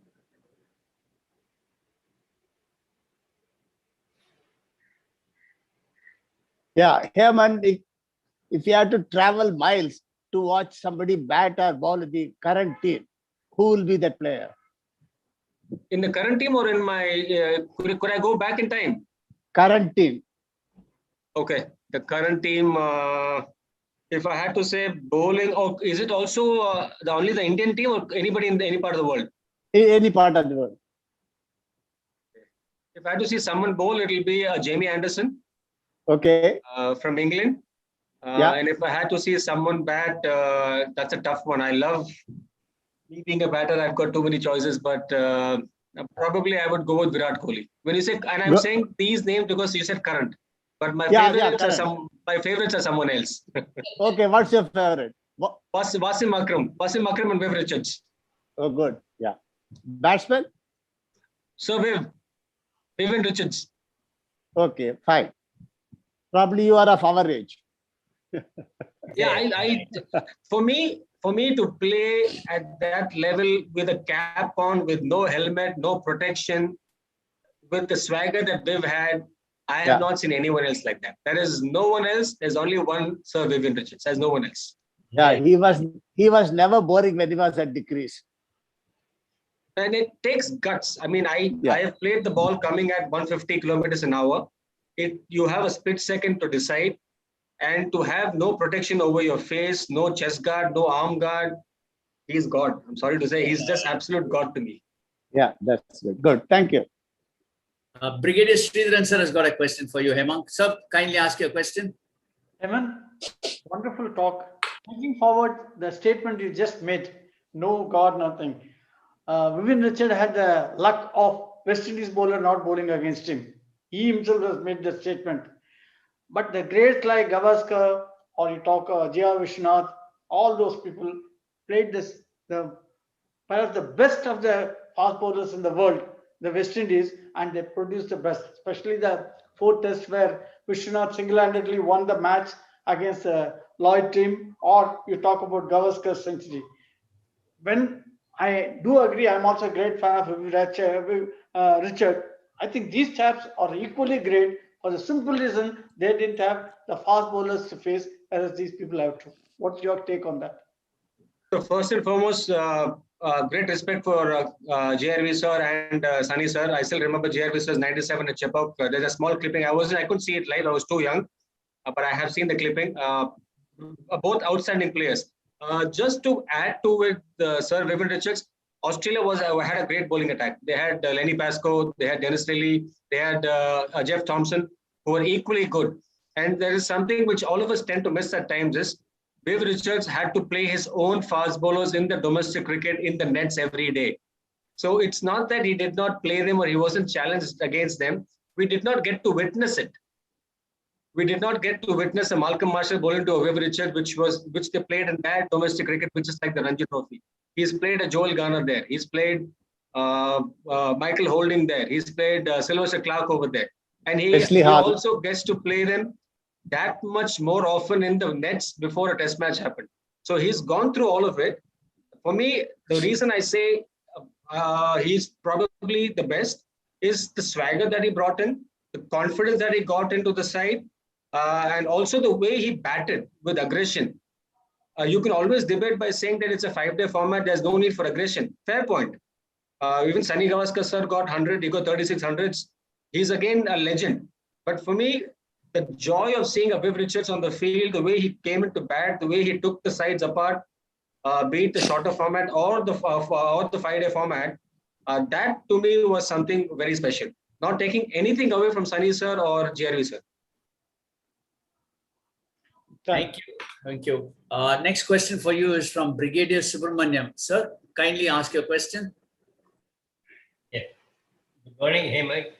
It was an excellent talk. I think it was wonderful. I have a point actually to make. As far as watching cricket, or one of the best, I think was Vijay Hazare, probably one of the very best batsmen that I remember watching. This, I think, second test at Bombay, I think way back in 52 or so. It was just super duper. Anyway, that's old time. Now, as far as cricket is supposed to be a very fair game, etc. But there are a lot of instances where people are cheating. Like what's happened by particularly Australians in South Africa. I honestly feel that the punishments awarded are not commensurate with the thing. For example, here, as far as you go, I think our fast bowler, the Kerala boy, he's been debarred for life. I think what the South Africans did is no less than that they should have been debarred for life. What are your take on that? So, say if I may ask, sir, who are we talking about here when you say the South Africans? I'm not able to place them, sir. I think, Hemang, he's referring to the Australian episode. Yeah. So I think there's a difference to the degree of the crime is what I would say. What Srishant did is unacceptable for the simple reason that the very nature of the game was altered, where he tried to change the whole thing by fixing a game and underperforming. There's a difference to underperforming and a difference to manipulating the ball. Both in their own right, wrong, accepted, both are mistakes. But I think it's more to do with maybe one was probably a traffic offense and one was a murder. So that's the way I would see it. Both were probably rightly reprimanded. In fact, the Australian Cricket Board took it upon themselves to reprimand Stephen Smith and other players even harsher than what was the decision taken by the ICC. The ICC had only come out with saying with ball tampering, what the ban was for about two games or 3 games. But the Australian Cricket Board said that, no, we want to clear all this. We don't accept our players playing in a certain fashion. And hence, we are taking the call of banning them for a year. So I think they were actually given a harsher call than what was in the books already. Okay, thank you for that. The next question for you is from Wing Commander Ravi Shankar. Ravi, kindly ask your question. Yeah, Hemang, thank you very much for a very enlightening talk. My question is pertaining to CSK. Yes, I feel as a very ardent fan of CSK from inception, I do feel there's too much of focus on experienced players only in CSK. And we do have a very good bench of youngsters all right here, but they're not getting fielded at all. So the risk that I foresee is suddenly there'll come a time when many of the seniors may possibly kind of retire, and then we may have a big void. We'll have to build the team ground up. What is your take on this, Hemang? So I've also had the same opinion sometime back, where we've been over-reliant on our experienced players, and I've also felt that we probably could have invested a little more with our younger players, which we haven't done in the last auction. So 2018 was when the last auction was there, when we had Watson and everybody being picked for our side. Now, if you go back and see that season, Watson struggled the entire season, but got us 100 in the finals. He won us the finals. Now, you can always say that, you know what, Dhoni was right by sticking with him. Dhoni was right by making sure he played every game. That's one theory. Or I can always debate by saying that if a younger kid would have been given the same chances, probably he also would have got runs. Watson batted about 14 innings without scoring anything, but Dhoni had the belief in Watson, and he paid his captain in the finals. So there's always this conversation where you can always say that Dhoni got it right. But I can always think that with 14 games to a youngster, like Ruturaj Gaikwad, just for example, he was not played for a very long time. Maybe give a youngster 14 games, and he is going to come good at some point in time. If you had the faith to take a youngster in your team, I would rather play him than not play him. The reason I say that is at some point in time, as you rightly mentioned, the side will have to move on to the next players. Unfortunately, cricket is not business that I can go until 60, 65, or like acting, I can go until 70 or to whatever age. But you are at some point going to stop playing. That's the beauty of the game, that the game moves on to the next generation. And that at times I have felt probably CSK have not really pushed the pedal there. They've tried sticking out to the older players. But what might save them now is they've got a fresh auction coming up. They'll be able to buy back newer players. So I just hope that they don't go on insisting on banking on experience. Not saying it's not good to have experience, but I think most of our players who've been with us for quite a few years are, I think, at a point where they are done. They'll have to look for younger players. Thank you, Hemang. You spoke my mind. Thank you. Thank you. Hemang, still a couple of questions there in the chat box before we wind up. One question is there from Commodore Rajaram. He is asking, what happened to Viru? He just dropped off the scene so rapidly. Well, to be honest, this question should be posed to the selectors, but nevertheless, I'll try and see what I can say with this. Now, I've always had this thing where I've also, to begin with, searched for answers with regards to what happened to my career and why was I not given a run when I did pretty okay. So if I can just rewind in time, since you're bringing it up, I don't like to talk about myself, but since he's brought it up, I'm going to talk about it. The last 3 innings that I played for India, 11 not out of 5 balls against Pakistan. The previous one, 18 run out in Australia against Australia in the finals. The previous game prior to that, 60 not out against Australia. Now, when you had a 60, you've got an 18 run out and 11 not out. I don't think I've gone wrong anywhere in the last 3 innings, and even the ones before that. But it just so happened that I was off the grid. They just said, we're looking at someone else, we're looking at a younger player. And I was only 30 then. It was not that I was unfit, nor was I old. And I always took pride in my fitness. And people who might have followed me in my playing days would tell you that I was one of the slightly better fielders, slightly fitter players in the national side. So it did not go well with me to not know where I went wrong. I even sought the guidance of my senior players, also the selectors, saying, what went wrong? What can I do more to come back? They just kept saying, we're looking at younger players. And that's when they moved to Suresh Rainas, they moved to Irfan Pathan's. Venugopal Rao and all that happened. So just something which is probably not there in my destiny. This is what was my journey. Okay, great. Colonel Krishnaswamy sir has got a question for you. Krishnaswamy sir? I'm not muted? No, you're audible, sir. We can hear you. I'm audible. Sulochana wanted to ask a question. I'll let her ask her question. Please, sir. Please. Yes, ma'am. Please ask your question. That was a very interesting talk, Hemang. We really enjoyed it. In fact, I just want to say that we enjoy your commentary in the Star Sports Tamil with all your group and with Krishnamachari Srikanth in the background, firing like a medium machine gun, half the things we don't understand. And I just want to ask, why the next generation of the star players are not making big names like Gavaskar's son or Srikanth's son, Sachin Tendulkar's son. They are still they're not going to make big stars as their fathers, except Vinu Mankad's son Ashok Mankad made it to the test team. I don't know what the next generation, are they not serious enough, or they're committed like their parents or their father? Do you have a son whom you would like to promote as the next generation cricketer? So I have an 18-year-old boy. He did play a little bit, but he's moved on to doing engineering now. Coming back to the names that you mentioned, that I think first and foremost, when you start having such big stars as parents, like in the case of Sachin, in the case of Sunny sir, it's very difficult to emulate someone like that. And I think it's to some extent maybe unfair for us to try and expect the same from them. They probably, like I can talk from Rohan's point of view. Rohan and me were the same batch. We've played cricket together for about 20-25 years. He always felt that people always judged him with his father. He always felt that why should anyone judge me just because I'm Sunny sir's son? Why can't I be left alone? Why can't I just express myself? I love the game and I'm playing the game. And why is it that there's an expectation from a common man that I should emulate my dad or at least try and be as close to my dad? Why can't I just be there for my own self and my own journey? Why can't it be my journey to play the game? So I think it's probably difficult for a star child to, you will have the odd one who will do well.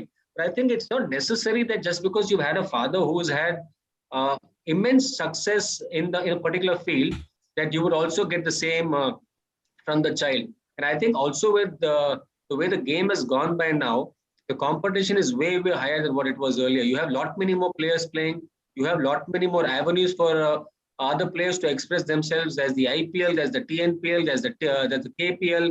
There are immense leagues all over the world now. So it's a platform for others to showcase. And in these places case, it becomes a point where they're competing with more and more players. Thank you. Thank you. Okay. One more question in the chat box. This is from Murali Subramaniam.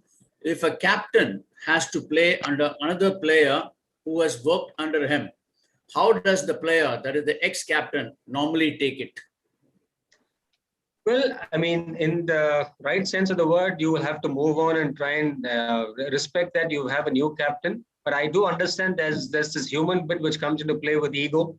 That's something which all of us have a need to, at some point, understand that your time was, you were a captain then, but your time is over. You'll have to move on and try and accept the fact that there is someone else who's above you. And I think that the ex-captain still has a role to play if he's in the right sense, because he can always, from his past experience, help out the new captain.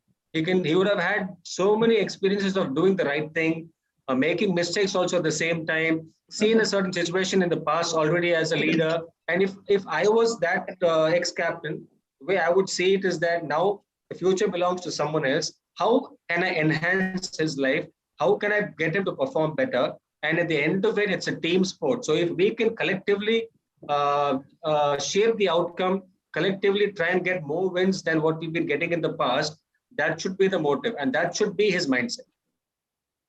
That's a great. But easily said than done, though. I've seen captains who've not even spoken to the new captain. They've had egos. They would not see eye to eye. All of that has happened. But I would think this should be the ideal case scenario.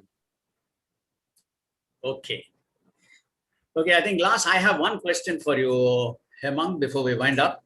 You know, a cricketer who has played at the international level, he plays for the country for many years and then he decides to hang up his boots. And after that, if he still desires, he has got a second career, let's say as a coach or a commentator or as an umpire. Now, this goes on to the extent that they are involved in the game right from their teens till they are in their late 50s or early 60s. So, and such involvement also involves that they're away from their homes for 7 to 9 months in a year. So, as a person who is involved in the game, now, what are your comments? Does this not affect the family life of an individual? And how do you cope living out of suitcases?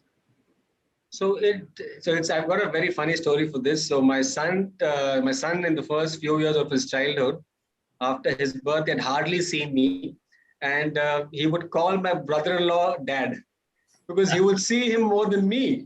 My brother-in-law would come into our house more often than I did, and he called him dad. He did not even know that I was his dad.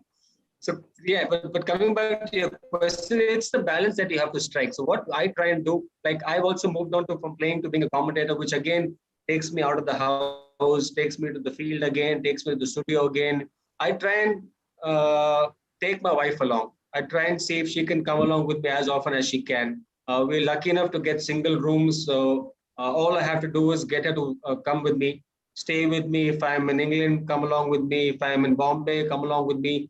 So try and find the right balance is what we can try and do. But having said that, it's tough. It's not easy. To be honest, it's actually not that tough on us, because we cricketers over a period of time are used to being away from home. Are used to being by ourselves. Are used to doing our jobs, our roles. We are kind of single-minded. Okay, this is what we have to do now. This is the next role in play. We're able to kind of keep moving forward. But it's the families that go through. It's the child that goes through. It's the wife that goes through. I think I'm blessed in that sense to have someone at home who's there, who's been very supportive. But at times we try and make sure that she would come along with me. When my son was younger, he would also come along with me. Obviously, with the COVID, there's no travel right now. But if not for the COVID, every now and then I would take a family holiday. I would take them out somewhere, be it Ooty, Kodaikanal, or someplace else outside the country, whatever. So you try and spend more than the quantity. It's the quality that you give them when you come back.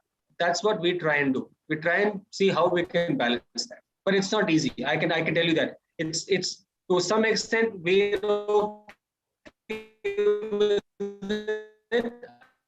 I think it's more the families who go through with it. Okay, right. Thank you, Hemang. Thank you very much for that. And well, ladies and gentlemen, if there are no other questions, we will wind up this morning's talk show. Hemang, thank you very much for having spent so much time with us this morning. You know, it has been an excellent talk. You gave us insight into so many of the players, like, I mean, the greats like Sehwag, Rahul Dravid, Sourav Ganguly, you know, about Sachin. And, you know, this was all something only as a player who has interacted with them that you would gain this experience. And thanks for sharing this with us. And truly what you spoke to us this morning reflects your passion for the game and the simplicity with which you've accepted our request and spent so much time with us. We sincerely thank you for this. And with that, I now request Air Marshal Vartaman sir. I see Vartaman sir. Yeah. Yes, Varta sir, kindly if you can take over. Thank you, Hemang. Before we sign off, I have two questions. Crystal ball gazing. What happens to this World Cup, Test cricket? I just get a feeling that you may not like this, but I get a feeling that New Zealand might have a slight upper hand for two reasons. One is that they're already in New Zealand right now. Sorry, in England right now. They're going to be playing 2 test matches before they play India. That is one. And second is that I think I get a feeling that England, after what they went through in India in the last series where they were decimated by us and more so playing on absolute turning tracks, they will probably give us a seamer-friendly surface which will suit New Zealand. So I just get a feeling that New Zealand might might be the favorite. But having said that, we've seen our national side in recent times do wonders and miracles. So I would never say that it's not possible. But yeah, probably New Zealand might start off as favorites. I'm just being objective here. I'm keeping the Indian fan aside and being objective and giving you an answer. Let's hope you're wrong. And Thala, what is this yo-yo test about? So the yo-yo test is basically a 20-meter distance that you have to cover between two sounds. So the sound starts off beep at this point, then it goes to the other end. It will be like beep.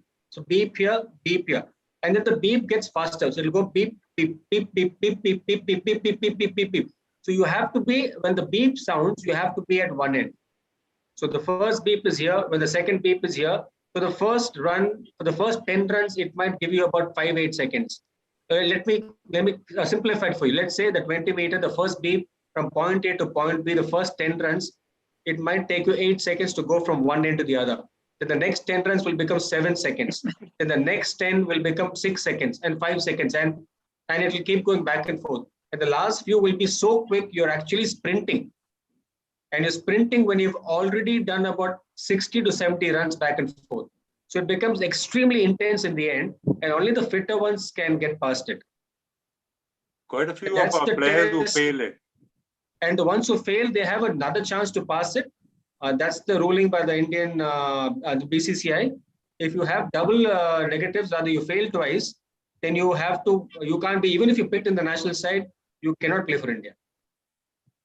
So you have to pass the test. And that's why I say the game has changed considerably. So that's the only thing which has come out. In fact, there are 7 to 8 parameters that they have now that you have to pass to be, even if you're picked by the national side, you have to also pass these 7 to 8 fitness tests. And only if you pass these tests can you actually be on board. And if you don't pass, even if you're a contracted player, you can lose your contract. Right. And, having watched so many of these IPL matches, I think the fielders are taught how to take a, catch of a, sixer and still not cross the boundary line. Yes, so there's a practice. We have a practice session for that itself, a separate practice session for that itself. Because if you see the games now, you at least have about 10 to 12 sixes every innings. So as a boundary rider, we call ourselves the boundary rider, the ones fielding on the boundary, that every 5th or 6th ball is going to be a 6. And hence, we are trained now to take those catches. We're trained now to give those parcel catches, to try and do a relay. Even if I'm going over, give it to my partner. There's a partner who will be ready. So there's a practice to synchronize that. There's a practice to know when to dive. There's a practice when to time the dive and when to release the ball before you touch the ground. So there's a lot many more drills that have been used by a lot of the coaches to try and make sure that the players on the boundary get better. So now the game has changed so much where there is a designated role for a fielder. Previously you would have fielders in any position. Now you would have a specific fielder only at deep mid wicket. You'll have a specific fielder only at point. You'll have a specific fielder only at deep extra cover. So, and they practice only fielding there. So if you ask him to stand and slip, and if he's a guy who's a deep extra cover, even though he's a great fielder there, he may not have the same skill set in the slips. There is more specific roles given to everybody. Okay, Vartha. I think, okay, right. The video had gone off. Okay. Thanks very much, Hemang. Our lovely morning we have spent. And on a game which all of us love so much. And I would say this chat, it was more of a chat and interaction, talking of this love of all of us, the game of cricket. And it is something which has brought so much of happiness to our nation and created, heroes like Sachin and all. And they've been actually the driving spirit in many forms for our nation. And Hemang, you brought it out so very well. And thank you for this lovely chat we had. Thank you for accepting to speak to us immediately. In fact, I remember I just sent you a message and you said, yes, tell me when. So you said, I said, these Sundays. He says, choose the Sunday. So that's how we got in here. It's been a real pleasure interacting with you. We look forward to meeting you since you're a Chennai. We look forward to meeting you up sometime physically and getting together with you and your family, and especially your 18-year-old son as well. So till then, happy commentating, happy coaching. I know you're the coach with the Gillies team. Happy coaching, and may you win many, many more events. And our very best wishes to you and your family. Thank you, Hemang. Thank you so much, sir. It's a pleasure to have been on this chat with you all. Love the chat, and I'm glad that I could be a part of such elite company. And I will take up your invite and try and come by some point and meet you all personally. Let the COVID settle down, and I would love to come by. Thank you so much. Loved everybody. Thank you. Thank you. Thank you. Thank you. Thank you.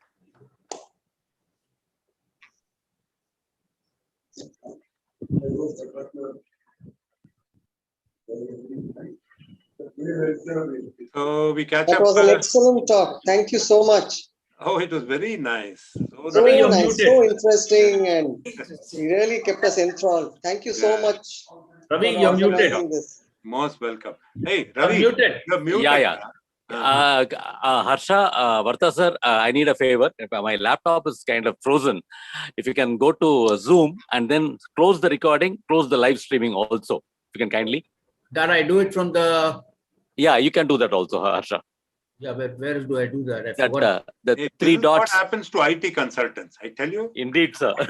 I don't find the 3. I think it must be with Vartha sir as the host. I don't. Sir, at the bottom in the menu option, sir, the rightmost is 3 dots. Correct.